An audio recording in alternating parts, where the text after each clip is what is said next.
तो question number 3 में हमें देखो क्या गिवन है कि in given figure angle P Q R equals to P R Q. जो गिवन होता है उसे हमेशा लिख लिया करो सबसे पहले। तो हमें क्या गिवन है कि एंगल पी क्यू आर किसके इक्वल गिवन है आपके पास, तो पी आर क्यू के इक्वल गिवन है। ठीक है, कोई प्रॉब्लम नहीं है। नाउ हमें प्रूव क्या करना है, तो to prove angle P Q S किसके इक्वल, तो एंगल पी आर टी के इक्वल प्रूव करना है। तो ध्यान से देखो ये मैं कैसे प्रूव करने वाला हूँ। सबसे पहले अगर आपसे बोला जाए angle P Q S plus angle P Q R, इन दोनों का सम कितना होगा 180 डिग्री। तो क्या हम लिख सकते हैं angle P Q S plus angle P Q are 180 degree के इक्वल, ये एंगल प्लस ये एंगल 180। रीजन क्या दोगे, तो लीनियर पेयर। ये क्यों है इक्वल, तो लीनियर पेयर के हेल्प से।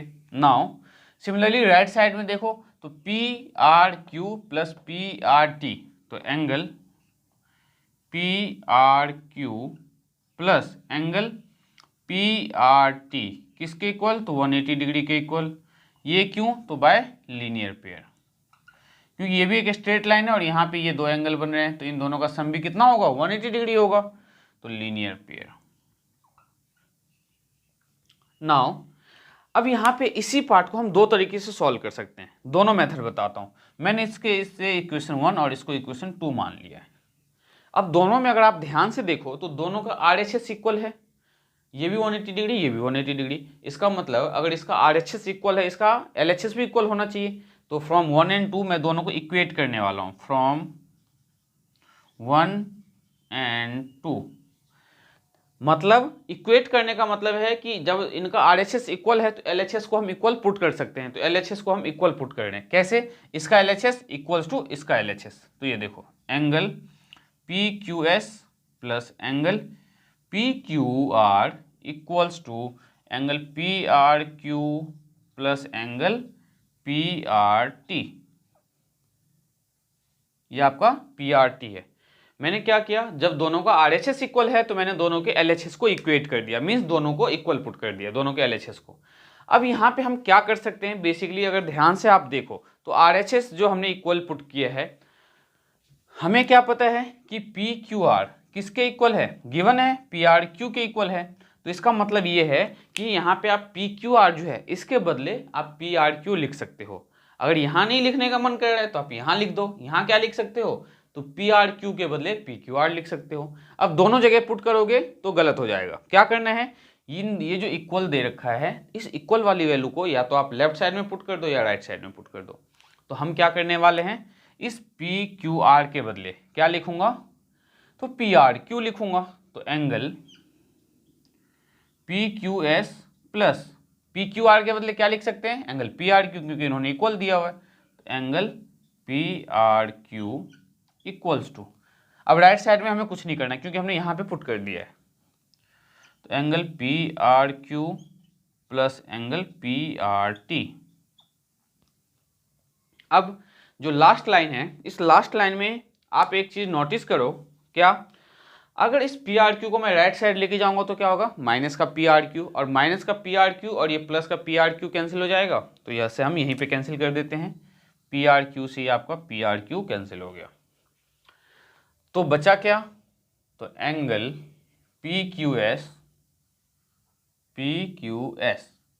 Equals to angle P R T, hence proved. यही हमें प्रूव करना था। तो ये क्वेश्चन कितना सिंपल था, उम्मीद करता हूँ समझ में आया होगा। अब इसी का ऑल्टरनेट मेथड भी बता देते हैं। ऑल्टरनेट मेथड,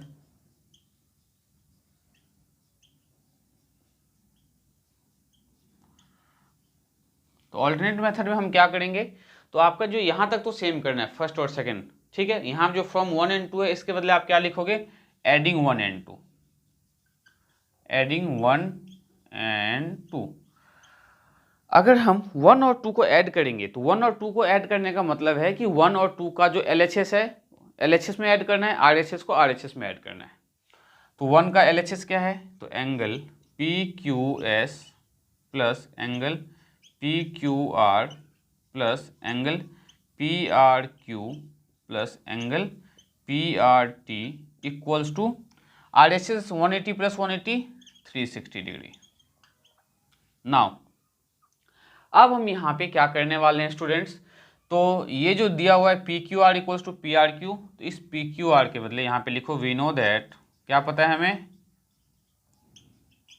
कि एंगल PQR किसके इक्वल है, तो एंगल PRQ के इक्वल है। तो हम एंगल PQR के बदले क्या लिखेंगे, PRQ लिखेंगे।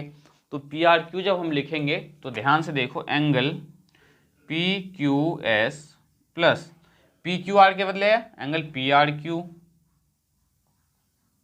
Plus angle PRQ plus angle PRT equals to 360 degree. अब यहाँ पे जो हमने इनको ऐड किया है PQR, तो PQR प्लस PQR क्या हो जाएगा, 2 टाइम्स PQR। एंड दूसरा कंडीशन हमें इसमें क्या था, PQS चाहिए था हमें, तो PQS और PRT, तो क्या हम PRT को इक्वेट कर सकते हैं, तो बिल्कुल नहीं कर सकते। तो हमारा जो है ऑल्टरनेट मेथड जो है यहाँ पे काम नहीं है, हमें फर्स्ट जो मेथड है उसी मेथड से इसको सॉल्व करना पड़ेगा। तो देखते हैं इसका क्वेश्चन नंबर 4 कैसे करना है। क्वेश्चन नंबर 3 हमने सॉल्व कर लिया है। नेक्स्ट हम क्वेश्चन नंबर 4 की ओर देखेंगे कि 4th क्वेश्चन आप कैसे सॉल्व करने वाले हो।